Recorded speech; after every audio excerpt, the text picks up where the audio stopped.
Now it's 7 o'clock. War zone? That seems a bit extreme to me. People who live near the South Waterfront Ice Facility give their take on the protest activity at the site as we wait for the National Guard's deployment to Portland. We're going to have a live look at the ice facility this morning, coming up in our top story. Plus, we are only 2 days into a government shutdown and scammers are already trying to take advantage. What you need to be on the lookout for to protect yourself. And Portland's pause on paid street parking is getting an extension. Hear why some local business owners say this is a good thing. Sunrise streaming live at 7 starts right now.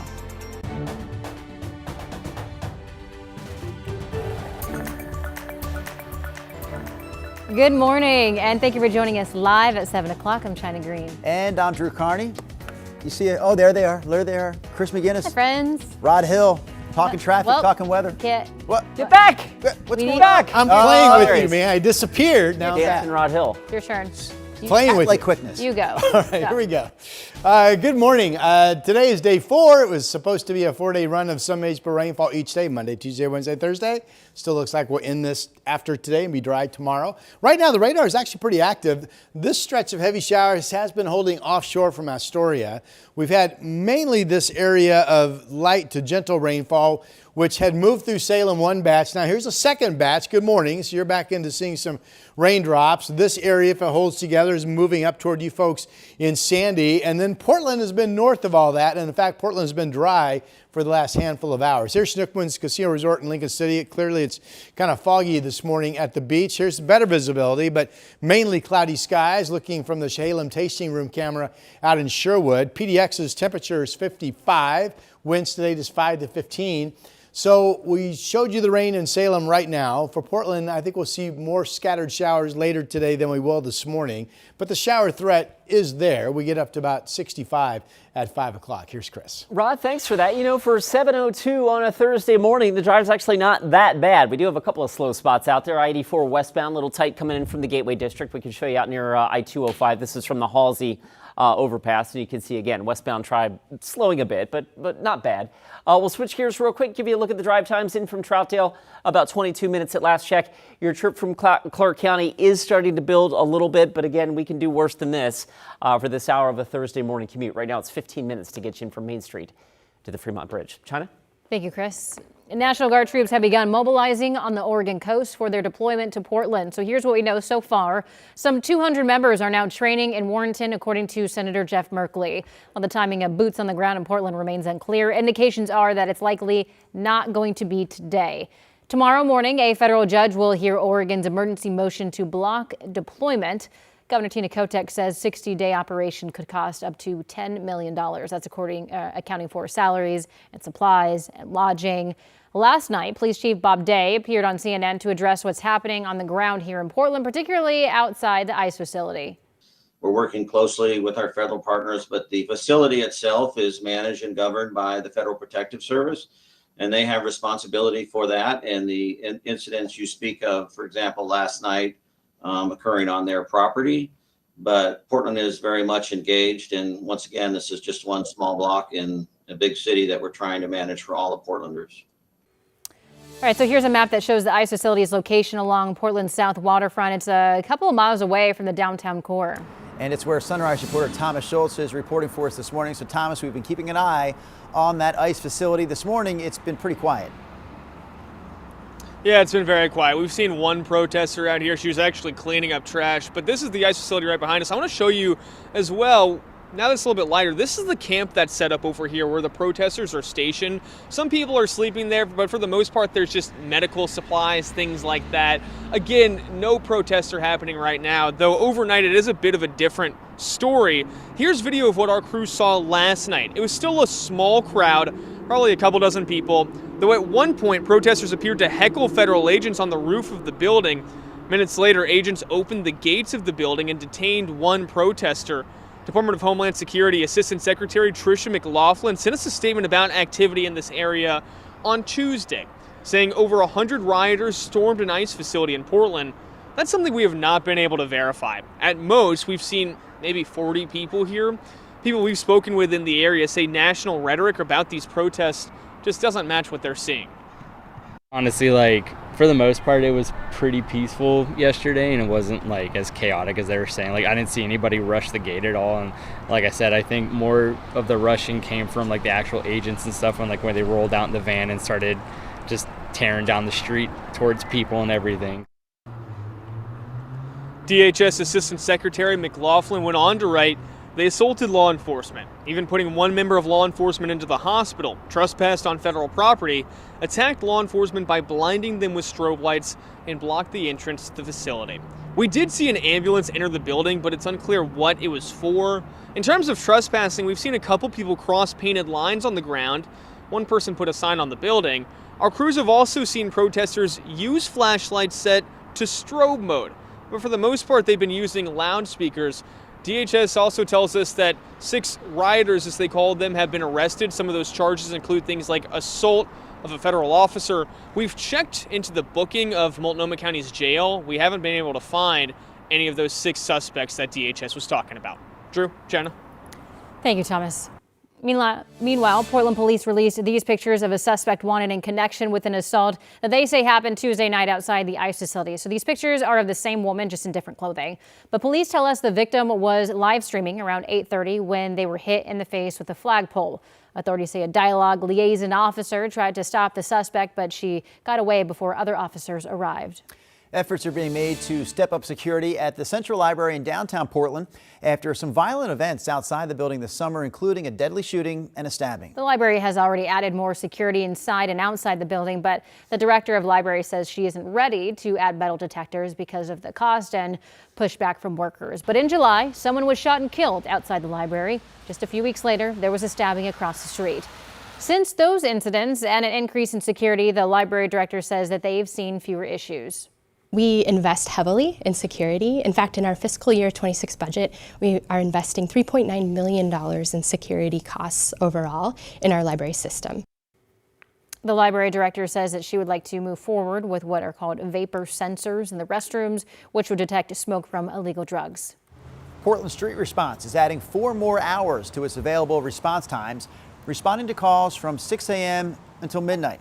Before, the response hours were 8 a.m. to 10 p.m.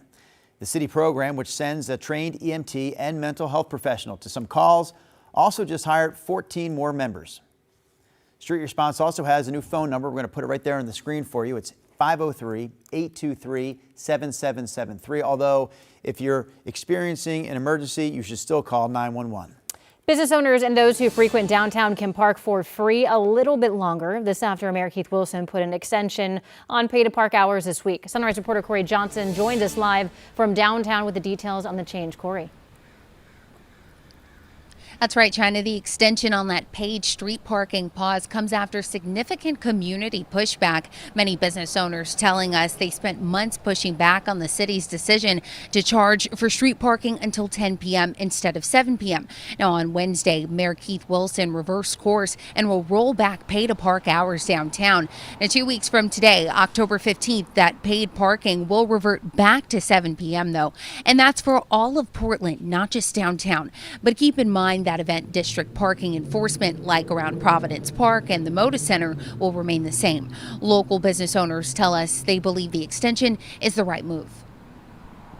I'm so pleased and relieved, honestly. With all the tensions going on with Portland and with outside factors, we didn't need one more thing to make it more difficult for people to come into downtown Portland. Now, when the evening enforcement first began, PBOT said it was intended to create more turnover in order to increase parking availability. We'll have more details coming up on the extension of that pause at 8 o'clock. Drew, China.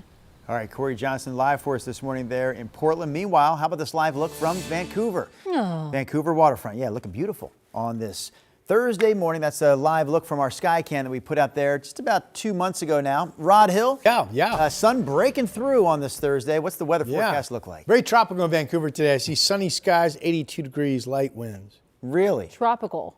Yeah. Really?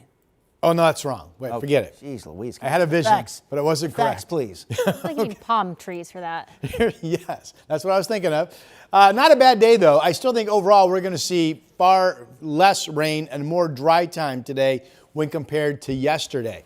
Now, with that said, the radar is active. These heavy showers have been staying offshore from Astoria. We've had just a continued push of mainly light rain areas surge up into Salem. You're right in the middle of getting some light rain right now. Here's this first push that hit Salem. Now that's on its way outside of Canby and moving up towards Sandy. This is a live camera from Salem. Cloudy skies, certainly light rain falling. Yeah, being reported as light rain. You see the raindrop up in Nary Field right now, 54 degrees. But coming into Portland, we've been dry for a handful of hours. The ground's a little damp, but not really wet. Rose City camera, 55 degrees, mostly cloudy skies. And we are mainly in the 50s. A few spots are a little bit cooler. There's Scappoose and Battleground in the upper 40s. But Oregon City, 51, and Happy Valley, 53. Dallas, 52, with light rain falling. We saw the temperature in Salem, 54, and we've had some rain out towards Silverton this morning where it's 53. No thunderstorm threat today. The weather map just shows everybody has a scattered shower threat. And again, like yesterday, once you get inland, everybody is basically going to be in the 60s. So not much of a variance in weather. Winds generally gentle, 5 to 15, light winds in the gorge today. We still in this 4-day run of some rainfall overnight tonight as we become completely dry. Tomorrow's all dry, 67 here in the valley. I'm introducing a shower threat we've been watching on Saturday, but this still looks to be a mainly dry day and a good weekend. In fact, Sunday, east winds are still targeting us, which would bring clear skies. And it looks like we could have mostly clear skies Sunday, Monday, Tuesday, Wednesday. So that's a pretty good run of sunshine coming for October. Here's Chris. Thousands of folks eyeing Sunday for the Portland Marathon. Weather looks good. All right, traffic not so good right now on the west side. We pick it up. Something is hanging up the drive right now on the inbound Sunset. I'm not sure. We're getting a word that there may be a possible fender bender here between 217 and Sylvan. There you can see the drive just west of Sylvan. The headlights there slowly crawling up the hill towards Skyline Boulevard. We'll give you a different perspective. This is from Skyline, and it leads down to where I think the crash location may be right around the bend here, approaching the Oregon Zoo. So inbound Highway 26, a little extra bunched up at last check. Door number 3 takes us to the Banfield. That's, of course, slow and go coming in from the Lloyd District. And last but not least, your trip from Clark County. That lineup starts up around SR 500. Right now, the drive-in from Wilsonville, not bad, about 20 minutes or so to get you into downtown. China. Thank you, Chris.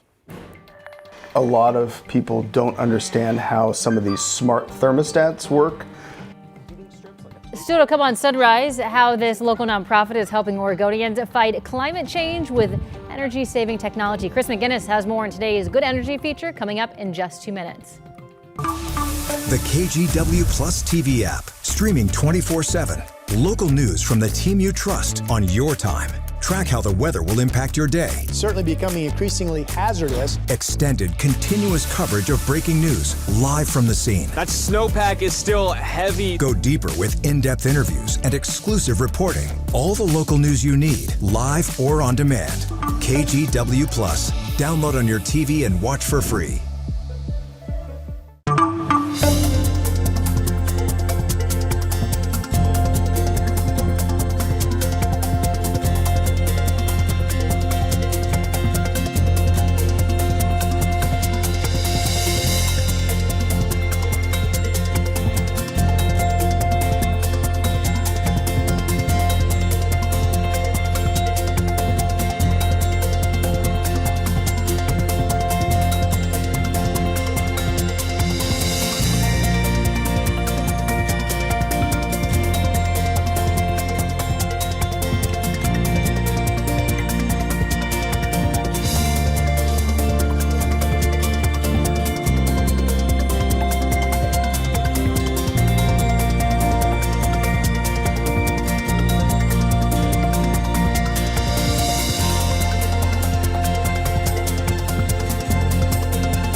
The KGW Plus TV app, streaming 24/7. Local news from the team you trust. Track how the weather will impact your day. Breaking news live from the scene. All the local news you need. KGW Plus. Download on your TV and watch for free. On Weather Impact Alert Days, stay informed, prepared, and connected with KGW and KGW Plus. Coverage that alerts you to what's coming and how it will impact you. Watch extended weather coverage on KGW Plus. Hey, it's a good energy day here at KGW. That's when we focus on people, business, and communities who are doing good things for the environment. And this morning, Chris McGinnis is introducing us to a nonprofit that makes sure families living on fixed incomes don't have to choose between comfort and cost. Chris? Yeah, good morning again, guys. The Community Energy Project, CEP, they're helping Oregonians prepare their homes for extreme heat and cold, often at no cost. These upgrades not only lower bills, but also make homes safer, more comfortable, especially for seniors and families on fixed incomes. With colder nights arriving, Community Energy Project is busy helping families prepare their homes for the season. Community Energy Project partners with low-income communities on the front lines of climate change to create more resilient, healthy, and safe homes. That can mean new insulation, upgrading their heating systems, or replacing old water heaters. Work worth thousands of dollars, often at no cost to the client. One, it's going to save the client about $300 a year on their energy use. It's also going to dehumidify the area that it's in. For Sammy Lewis, a North Portland senior on a fixed income, the support has been life-changing. It was so hot. I couldn't stay in my home trying to direct the heat out, and that was the first time I experienced that kind of heat. Sammy's health suffers in weather extremes, and after the Heat Dome event of 2021, CEP stepped in with insulation and a new heat pump to keep Sammy's home safer year-round. Yes, I did. Went down significantly, and I was happy about that because being on fixed income, that really helped me. CEP works with funders and volunteers to make it possible. A key partner is Energy Trust of Oregon, an independent nonprofit that helps cut the cost of upgrades like insulation and efficient heat pumps. By partnering with groups like CEP, it brings those savings to families who need them most. It's a real challenge to get into a house with someone who really needs service and really needs help, and trying to find solutions for that. Since 1979, CEP has helped thousands of Oregonians lower their bills and stay comfortable in their homes throughout every season. And coming up on October 7th, just a couple of days from now, they're offering a free public workshop. It's called Clean Energy for Every Home. No cost, no barriers. It's open to renters and homeowners looking for programs to cut bills and stay safe and make their homes more comfortable. They're also, of course, looking for volunteers. Always welcome. And that's good energy. All right, Chris McGinnis, we've got some good energy coming to Providence Park this Saturday. Oh, yeah, the Thorns playing a game there, and they're also retiring Christine Sinclair's number. So this is a live look from our Providence Park Skycam. We mentioned this earlier. I know, China, you've only been with us for a couple of years, so I'm going to tell you about the history of Christine Sinclair in like 22 seconds. Hit it. University of Portland, star player, fantastic. Like, you know, they were fantastic when she was there 20 years ago.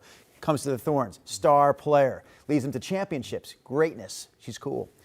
She wore number 12. That number will never be worn again by any other player. They're going to retire her number on Saturday. She also played on the world stage for Team Canada because she's Canadian. Huh. So there you go. Very good player. Yeah. That's what I got. That's Christine Sinclair in a nutshell. Got it. I think it's cool, too. You said earlier in our show this morning, she becomes the first player to be inducted into the Hall of Fame for the Thorns. Yeah, first Thorns Hall of Famer, first player with their number retired. Yeah.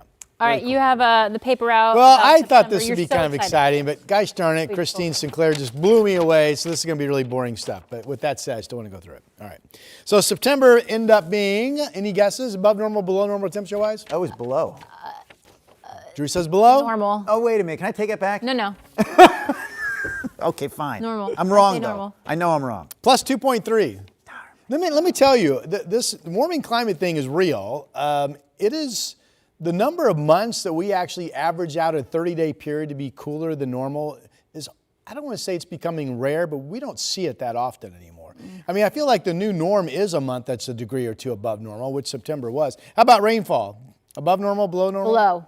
I know it was definitely below. Yeah, 1.06 is what we had. You got to get up to about 1.5 inches to be considered normal. Okay, that was pretty good. Wasn't that fun? That was weather climate class. Yeah, and we passed. We'll do it again November 1st. Yeah, Okay. Stick around. All right, here's a look at our satellite radar composite. I got to get rolling. Hey, I put my yellow arrows here because I'm going to show you Futurecast here coming up in a moment. And Futurecast is correct in that it's picking up this little ribbon of rainfall in this area out east this morning. Well, that's coming true. And it's picking up this little ribbon area of rain that's been moving up through Salem and then kind of fading as it pushes northeast up into Clackamas County. This band of rain shower activity so far has been holding offshore from Astoria all morning. By the way, no thunderstorm threat today in our inland state. So here's what's going on right now. Portland has been dry, but we're starting to see some light rain just south of the city. Salem, this is batch number 2 since our sunrise show started at 5 o'clock this morning of getting some rain for you folks. And again, this is moving up towards Sandy. You have some rain just outside of your city right now. And there's the first batch of some rainfall activity again coming up into the Portland metro area. Futurecast, there's that ribbon I highlighted. This is the other ribbon that I highlighted that's generally been moving east of I-5, but not entirely so.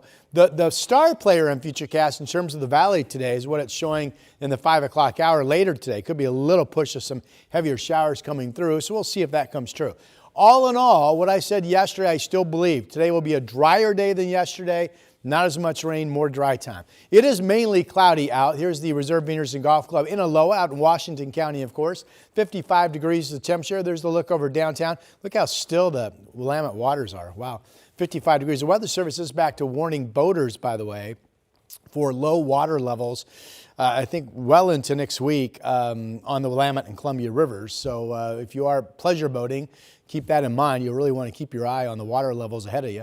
Here are the current numbers out there right now. We're 55 in Seattle, the same in Kelso, the same in Portland, and pretty close to that in Salem and Eugene, so not much variance. 50 out in Pendleton, too. Tomorrow's still dry. I'm saying there could be a shower Saturday, but please understand this is still a mainly dry day and then a clearing sky Sunday. And it still looks like we go on a lengthy run of sunshine next week. And that is your forecast for now. Rod, let's pick it up on the west side. Inbound Sunset right now. Okay, I promise it's moving. Hold on, wait for it. Camera's got stuck just a little bit here, but the drive time is up. Right now we're looking at 30 minutes to get you in from Hillsborough. Reason being, we've got a fender bender on the Sunset. It's just past Sylvan. I can take you there live now and show you where that is. Our camera's showing the lineup approaching Sylvan, and here we are at the zoo. So ODOT got that just clear to the shoulder. There's always a residual delay, so that's what we're dealing with right now. That extends back out towards 217. All right, quick look at the drive in Wilsonville. I-5 northbound traffic beginning to slow. We're getting into that time of the morning where that drive typically bunches up, and we're always slow at this hour of a Thursday morning commute out of Clark County. Right now, that drive has spiked up to about 18 minutes at last check. We'll be right back. The KGW Plus TV app, streaming 24/7. Local news from the team you trust on your time. Track how the weather will impact your day. It's certainly becoming increasingly hazardous. Extended, continuous coverage of breaking news live from the scene. That snowpack is still heavy. Go deeper with in-depth interviews and exclusive reporting. All the local news you need, live or on demand. KGW Plus. Download on your TV and watch for free.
On Weather Impact Alert Days, stay informed, prepared, and connected with KGW and KGW Plus. Coverage that alerts you to what's coming and how it will impact you. Watch extended weather coverage on KGW Plus. The KGW Plus TV app, streaming 24/7. Local news from the team you trust. Track how the weather will impact your day. Breaking news live from the scene. All the local news you need. KGW Plus. Download on your TV and watch for free. Today is the second day of the government shutdown, and it's already creating opportunities for scammers who are looking to cash in on the country's crisis. Reporter Scott Budman has more on that. The government is shut down, but scammers have gone to work. So we're seeing attacks scale up. Taking advantage of the fact that we rely on the government for services, money, all sorts of things now on hold. Hackers are opportunists. What they're going to do is they're going to say, okay, we see this government shutdown. There's no legitimate government organization that might be reaching out. So how about we do that? We're going to capitalize on that fear. Among the top scams, according to Silicon Valley security companies, threats to take away your government benefits unless you hand over data, offers for money to those worried about government funds like Social Security during the shutdown, and fake job offers. In other words, preying on our anxieties. Our health, our money, our schools, all the government services that we've come to rely on. So how do you avoid becoming a target? Local security executive Michelle Dennedy says if an offer seems too personal or unusual in any way, don't trust it. Would my congressman or senator take the time to email me? Fair point. Probably not. Slow down. Think about, does the DMV come to your home? No. Do they text me? No. Coming up in our next half hour of Sunrise, we're talking about job numbers down once again. We'll take a look at the new numbers that show the hiring slowdown and how a government shutdown could make the problem only worse. Plus, her response was, Caitlin should be grateful she makes $16 million off the court because without the platform that the WNBA gives her, she wouldn't make anything. WNBA players calling out the league and its commissioner for the comments she made about star player Caitlin Clark and player salaries. More on that when we come back after this quick break.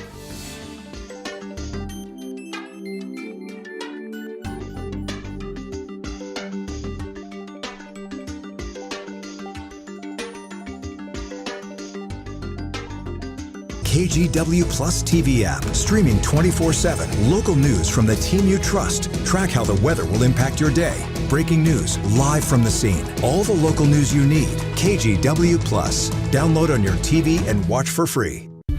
On Weather Impact Alert Days, stay informed, prepared, and connected with KGW and KGW Plus. Coverage that alerts you to what's coming and how it will impact you. Watch extended weather coverage on KGW Plus.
We have now issued a weather impact alert. We could expect conditions in some parts of our area to change drastically pretty soon, right? And very quickly, yes.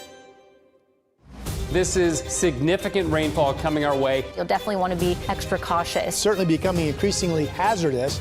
We've got the potential for some tree limbs or even trees or power lines to come down. Of course, when you hear thunder, it's always best to take cover. On Weather Impact Alert Days, stream extended coverage on KGW Plus.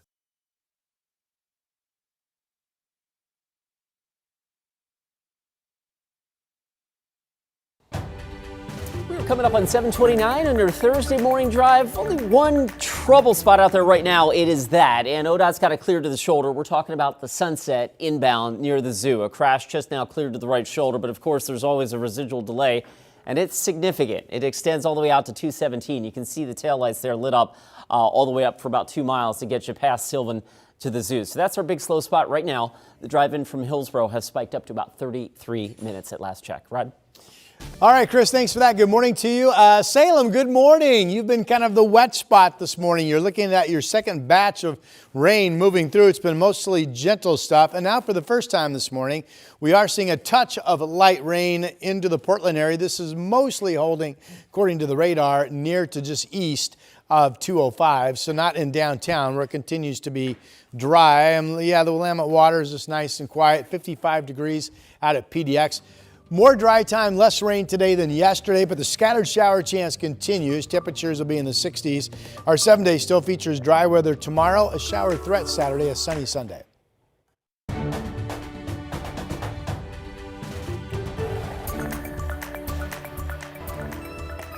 Good grief, Charlie Brown. Charlie Brown. Turning 75 years old today. Oh, yeah, there's Snoopy. Oh. So Charlie Brown and the Peanuts gang turned 75 today. Charles Schulz launched Peanuts in 1950. It was only available in 7 newspapers at the time. Here we are decades later. Decades later. Snoopy and Friends still going strong. You can still find them in comic books, streaming shows, other cartoon opportunities. Museums across the country are marking today's anniversary with special events. It really was probably one of my favorite cartoons as a kid. I mean, the Halloween special, the Christmas special. Yeah. There's a song that was stuck in my head from Snoopy, Snoopy, come on. Remember when Snoopy got lost? Oh, yes, I do actually. Wow, you're really going back there. Yeah, that was going back. Snoopy, come on, Snoopy, come on. Something like that. Snoopy, come home, Apparently Snoopy, come home. I just derailed us. You're welcome. Yeah, thank you. I will say we named my childhood dog. We named Snoopy, and obviously that's where we got the name from. Yeah. Very cool. Right there. Lots of great memories. And then I had a pack of peanuts just the other day, and that's why. Where the connections are peanuts. Rodney. Go. Okay, more. Rodney. Man, Give us the weather right now. It's a tough crowd. Here's a look at our showers offshore from Astoria, and then some scattered light stuff out east. Our big clump of rain is down here around Eugene, moving up through Salem. And actually, you've got some decent rain rates now, especially near to east of downtown Salem. A little bit of light stuff has moved up into Portland. So clearly this will be another day with scattered showers. Everything we look at as forecasters would indicate we're going to have more dry time, less total rain today than yesterday. Right now it's still dry in downtown, but we have rain south and east of the city core. 55 is the number out at PDX. 63 noon shower chances continue. 65 at 5 o'clock. No thunderstorm threat. Not much wind today. Here's Chris. All right, Rod, thanks for that. The one trouble spot that we've got out there right now is this behind me. Good news is ODOT's got that cleared to the shoulder here. This is a little fender bender, it appears. It's just past the Sylvan on-ramp to Highway 26. The bad news, of course, is there's always a residual delay. There it is. We're lined up about 2.5 miles out to about 217. So really thick on that side of town. The drive from Wilsonville, not bad, but getting busier. There you can see I-5 northbound traffic starting to slow a little bit. And it looks like maybe the road's getting a little bit wetter there as well. Maybe a shower just passing overhead. And the trip out of Clark County, that's not so bad right now. Slow and go, of course, from SR 500. There's the big slow spot right now. 35 minutes gets you in from Hillsborough to the Vista Ridge Tunnel. China? Thank you, Chris. Our top story this week continues to be the deployment of the National Guard in Portland. We're taking a live look right now at the ICE facility on the south waterfront. It looks to be still clear once that bus goes away. Yeah, still nobody out front there. Guard members are preparing for their expected Portland deployment on the Oregon coast this week. KGW's Kyle Boshi has more on the potential timing of troop deployment here to the city with reaction from people who live and work near the ICE facility. 200 members of the Oregon National Guard will train at Camp Rylea in Warrenton before being deployed to Portland, explains Senator Jeff Merkley. Training in crowd control, training the rules for the use of force before being deployed. It's not clear when troops will be on the ground in Portland. The focus of their mission, the ICE facility, where a small group of peaceful protesters assembled Wednesday afternoon. Just 2 blocks away, it's nice down here, you know. All Your Heart Coffee was filled with neighbors, medical students, and professionals. Shop owner Chris Johnson. It feels to me like the narrative isn't accurate when you hear that the city's on fire. The ICE facility sits in southwest Portland, away from the downtown core, in an area not so easy to access. Most Portland residents are more likely to recognize neighboring businesses, such as the Oregon Ballet Theater or Old Spaghetti Factory. It's a great environment here, honestly. PJ Smith and his dog Tofu live in the south waterfront neighborhood. where sleek, high-rise apartments and condos overshadow the ICE office. It's not a war zone. There's nothing here that's, scary. I mean, I'm walking out here in a hoodie and shorts, for crying out loud. President Trump ordered the deployment of the Oregon National Guard into federal service for 60 days after repeatedly raising concerns about Portland, including comments Wednesday on Truth Social calling the city a never-ending disaster. Kyle Aboshi, KGW News. The Portland Marathon is also coming up on Sunday, and organizers tell us they don't expect the National Guard's deployment to have any impact on the event. The race does run near the ICE facility, right around mile 10. It also relies on Portland police to keep runners safe on the course. Organizers say if circumstances should change at all this week, they'll get in contact with runners. We also talked to the run club leader at Foot Traffic, who told us he's running in the 10K race. We have so many great run clubs every time of the day, every day itself.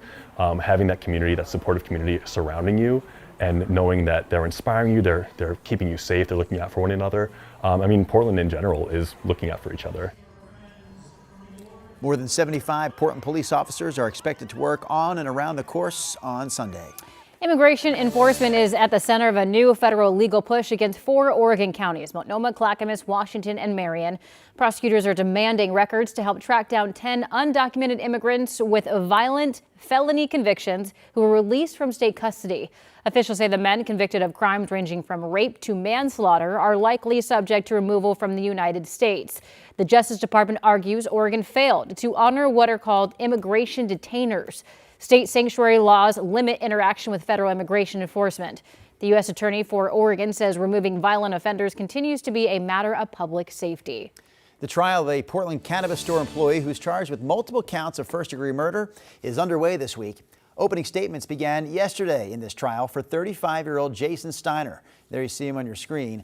He was working at La Moda in North Portland last October when 3 masked men entered the store and held him at gunpoint.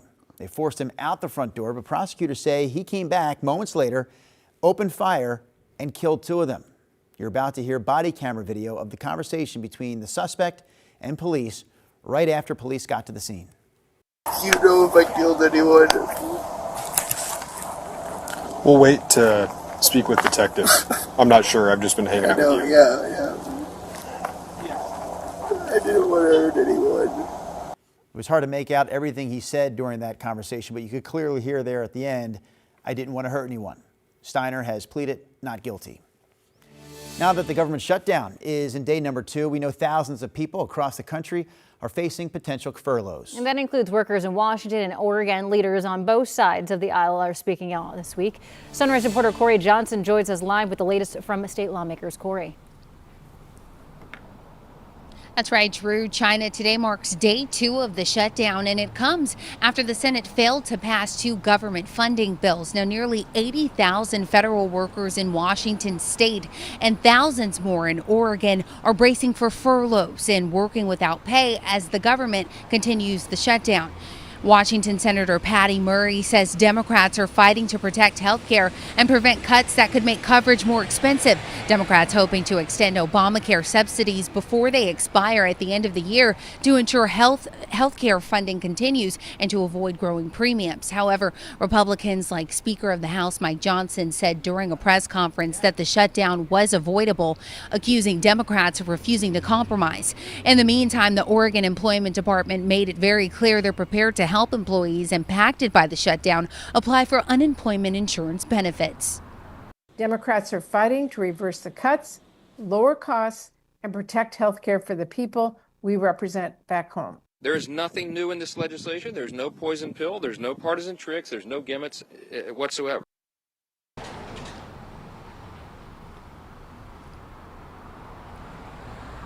Now, economists say the pain of the shutdown could be widespread, impacting more than just federal workers, but also small business owners and also families who rely on federal programming. Drew, China. All right, Corey Johnson with the latest on the shutdown for us here locally.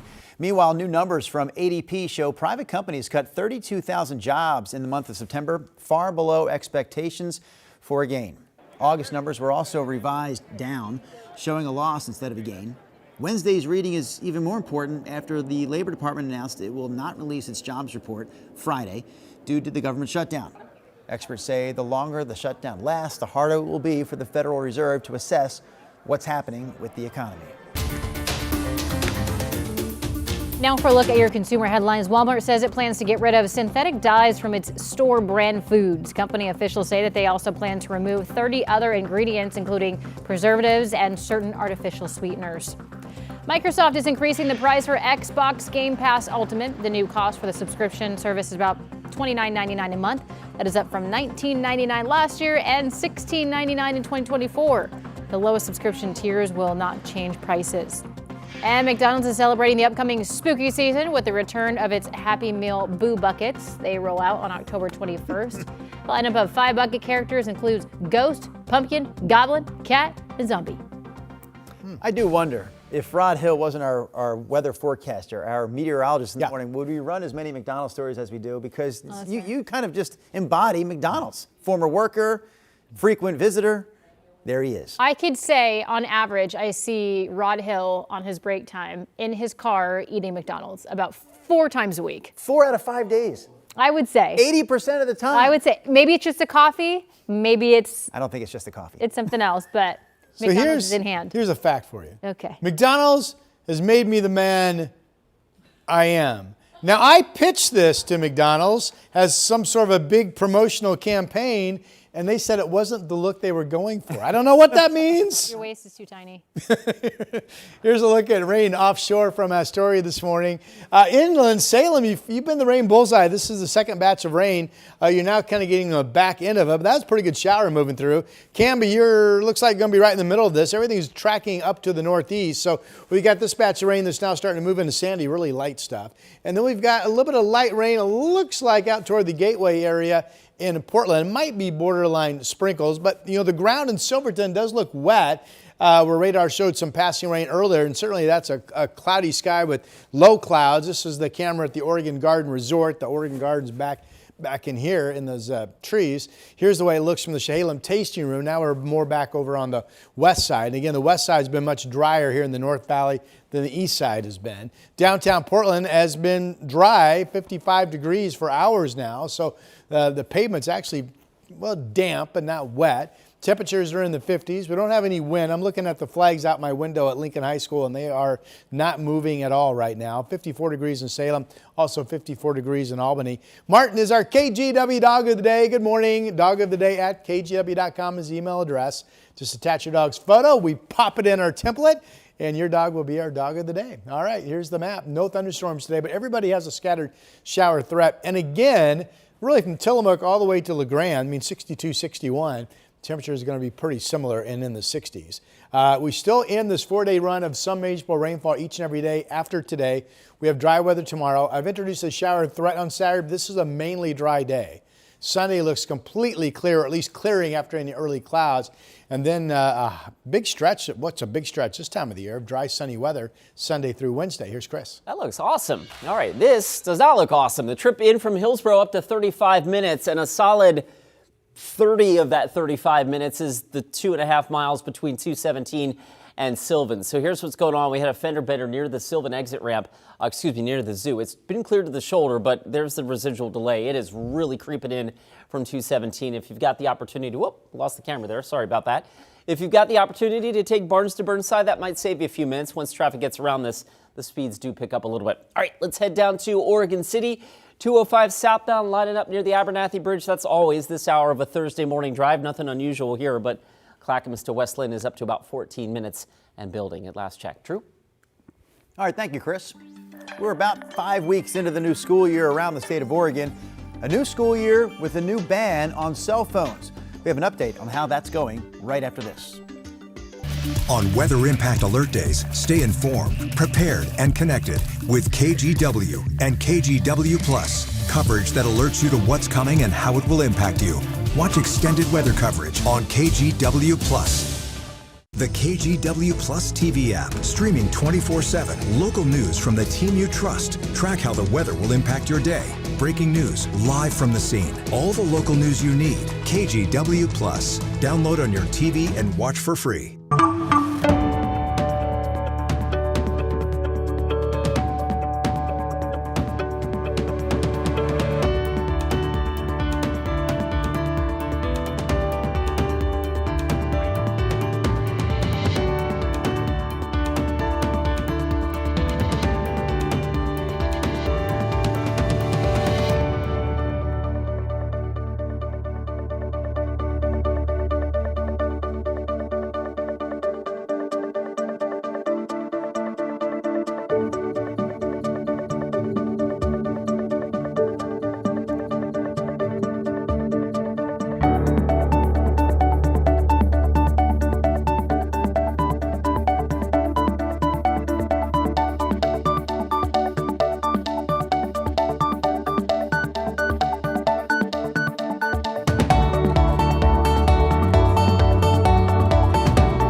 issued a weather impact alert. We could expect conditions in some parts of our area to change drastically pretty soon, right? And very quickly, yes.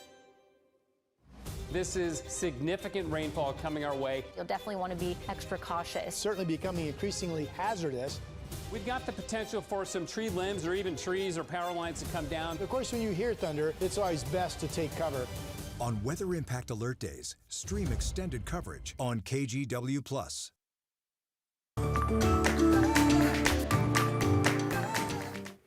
We are starting to see some progress in Oregon schools after Governor Kotek instituted a statewide phone ban in class. So she signed that executive order over the summer, banning phone use throughout the school day. Sunrise reporter Thomas Schultz joins us live with an update. So Thomas, the school year still pretty young, but what have we learned so far about this? Well, guys, we've got some good news that's kind of exciting and a little surprising. Students are interacting more with each other. That's according to school leaders and also state leaders, politicians throughout the state. In a roundtable that they held earlier this week, they say that in the hallways, they're hearing more laughter this school year. As you may expect, administrators and state leaders believe the phone ban is positively impacting students' mental health. It can also, no surprise here, help kids academically. There's less distractions in classrooms when phones are away. We all know that. We've also all heard about kids sneaking phones into classrooms, and a big question with this phone ban was, okay, will it actually be effective? Teachers, before it went into place, said, yeah, I think so. State leaders did too, because it gives teachers more ability to actually enforce and crack down on phones in classrooms. Now, some schools have added yonder pouches, going back to last year, where students had to lock their phones away all day. In North Clackamas County, they've had a phone ban in place since last year, before the governor's executive order, actually. State Representative April Dobson, who used to be on the North Clackamas School Board, says the district is already seeing impressive results. Rates of harassment, fighting, harmful speech were all down as well. And one thing that was surprising but very welcome was that our attendance improved over the prior year by 6%. So guys, all good news there. Chronic absenteeism has been a problem statewide, so this seems like it is making an impact. And look, of course, those academic scores are continuing to go up. We're hearing from state schools around the state, like Portland Public, Salem Kaiser, that they're seeing some improvement there. And of course, mental health, big gains there as well. So guys, a lot of good news coming out of this ban. Drew, China. All right, Thomas Schultz with the latest on the Oregon cell phone ban throughout schools. Meanwhile, unionized support staff in Vancouver schools have ratified a new contract. So the workers involved here include paraeducators and secretaries. At one point, the workers had voted to authorize a strike in Vancouver, but the two sides were able to come to a deal and a strike never took place. The spirit of Halloween Town is underway. The annual event transforms the town of St. Helens back into the setting of a popular Disney movie that was filmed there in the late 90s. Tickets and more information on the event are available at spiritofhalloweentown.com. Is that supposed to be a scary movie or a comedy? I've never seen it. Is it kind of in between? It's like a Disney Channel spooky movie. It's not supposed to be scary. It's not cute. Friday the 13th. No, it's not cute. Nightmare on Elm Street. It's not Halloween. No. I always love the title Texas Chainsaw Massacre. Nope, I always thought that was one of the better titles. You knew what that movie was all about. That's not a comedy. Okay. I don't know what made me think of that. You're sick. Well, here's our radar this morning as we're in Halloween mode, all right? We have showers scattered across our state. The biggest chunk of rain continues to be this batch that's been coming up along the South Oregon coast, pushing around Eugene. Salem's been hit with a couple shots of rain. So it's been a fairly wet morning for you folks, obviously. Lightning offshore. There's the strike right down there you're going to see. Pop, pop, pop, boom, right there it is. Yesterday we had lightning up in this area, but mainly offshore. I don't have a lightning chance inland today. And I still believe that when it's all said and done, today's going to be drier, at least in Portland, than the last couple days have been. Now, so far we've had very little rain in Portland this morning. In fact, downtown has been dry for hours at this point. There's a batch of rain over on the east side now, starting to toy with Sandy and then moving up into the West Gorge. Here's the way Futurecast shows it. This is 9 o'clock this morning. And this is interesting because it shows a third surge, potentially, of rain coming up into this Eugene area and maybe moving up through Salem and then staying over on the east side. The other kind of star player for Futurecast is an increasing shot of shower activity in Portland, potentially this afternoon. Here is tomorrow morning. Now, tomorrow morning we wake up, we should be dry. We don't have a rain chance tomorrow. We are tracking a push of cloudiness tomorrow overnight, and I have introduced a chance of showers overnight tomorrow night and Saturday. This is Saturday at 12 o'clock noon. A lot of cloudiness is expected to break up for partly cloudy conditions. Overall, I still think Saturday's a pretty good day, and I still think Sunday's a day that becomes perfectly clear. Here's Chinook Winds Casino Resort in Lincoln City. It's been kind of foggy like this all morning. Temperature 57 degrees. Here's downtown Portland looking from the Pioneer Park building over the courthouse and the square, and there's Pioneer Place. Certainly cloudy skies, 55 degrees. Pretty dry, though, in downtown. Just some dampness left over from showers that were overnight. Temperatures 40s and 50s, except for Burns, where it's 35 degrees this morning. And here come our forecast numbers later today. 60 statewide. We saw this yesterday as well. Everybody has a shower threat, but not a storm threat. The dry day tomorrow, the rain chance redevelops, and this is a change from what I've been telling you. Tomorrow, overnight, and a Saturday, but I think that's mostly traceable stuff. And then Sunday, we start to clear out. It looks like this clear sky, or at least dry pattern with highs in the 70s that starts Sunday could go all the way into Friday of next week. So next week's going to be a heck of an easy week for the weather person, Chris. Sounds like Rod's going to be on the golf course a little bit. Hopefully it's just as easy out there for you. Let's go ahead and pick it up in Polk County. I've got some trouble right now on Highway 221 near Xena Road. A crash northbound now. Really started to back up that drive. The road remains open. ODOT is just saying that one lane is blocked, but boy, there's a northbound slowdown there. So if that's part of your commute morning, just know you're going to need some extra time. On the border between Yamhill and Washington County, we've got a crash now northbound on 99W, about halfway between Newburgh and Chehalem, and that northbound commute out of Newburgh also really slowing at this point. And last but not least, the residual delay on the Sunset here because of an earlier crash just east of Sylvan. The crash is out of the way. You can see it there on the shoulder, but the drive is extra busy there. So the trip in from Hillsborough has jumped up to just shy of 40 minutes at last check. Drew? Thank you, Chris. The real threat to our league isn't money, it isn't ratings, or even missed calls, or even physical play. It's the lack of accountability from the league office. WNBA players are calling out the league's commissioner, saying that she is out of touch with what it means to be a player in the league. More on this when Sunrise continues in 2 minutes.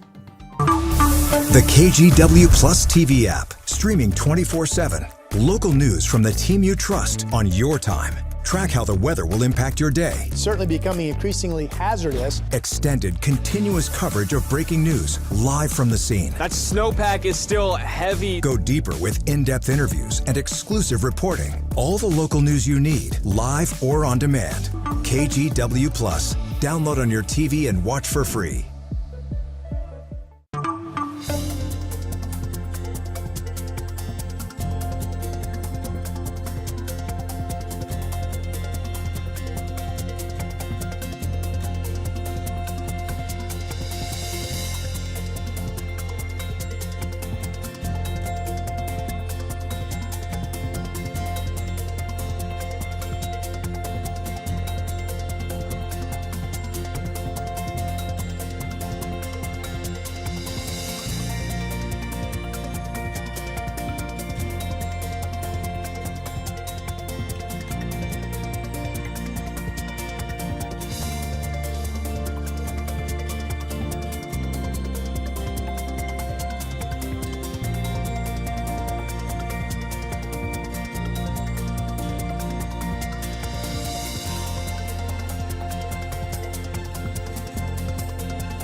We have now issued a weather impact alert. We could expect conditions in some parts of our area to change drastically pretty soon, right? And very quickly, yeah. This is significant rainfall coming our way. You'll definitely want to be extra cautious. Certainly becoming increasingly hazardous. We've got the potential for some tree limbs or even trees or power lines to come down. Of course, when you hear thunder, it's always best to take cover. On Weather Impact Alert Days, stream extended coverage on KGW Plus. The WNBA has been making headlines this season, but not for its viewership records or star players. Players have actually been calling out the league and its commissioner. NBC's Emily Ikeda explains why. The tip play won't When the WNBA finals kick off on Friday, the Las Vegas Aces have survived the fever. it will be the Las Vegas Aces versus the Phoenix Mercury as the league caps off a season of record-setting attendance. But that's not what has the sports world talking tonight. This is. Right now, we have the worst leadership in the world. Minnesota Lynx star Nafisa Collier delivering this scathing statement. The real threat to our league isn't money, it isn't ratings, or even missed calls, or even physical play. It's the lack of accountability from the league office. The apparent breaking point, Collier gets it back. this play that injured Collier and prompted an outburst from Lynx coach Cheryl Reeve over the non-call, leading to a record-setting fine. And Cheryl Reeve has been ejected from the game. Complaints about referees from players and coaches have intensified this season. This is excessive. Along with calls for better pay. As the league relishes massive growth in viewership, the announcement of 6 additional teams, and a new media rights package worth $200 million a year. Collier says she asked WNBA Commissioner Kathy Engelbert in a private conversation about new players' salaries, well below 6 figures for even stars like Caitlin Clark. Her response was, Caitlin should be grateful she makes $16 million off the court, because without the platform that the WNBA gives her, she wouldn't make anything. Clark hasn't commented on Collier's remarks, but other stars in the league appearing to show their support. Coming up at 8, KGW Sunrise continues live on KGW Plus with more on the 4 people injured after an Amtrak train headed for Seattle collided with a fuel tanker. And we'll also have the latest overnight from New York after 2 Delta planes collided at LaGuardia Airport.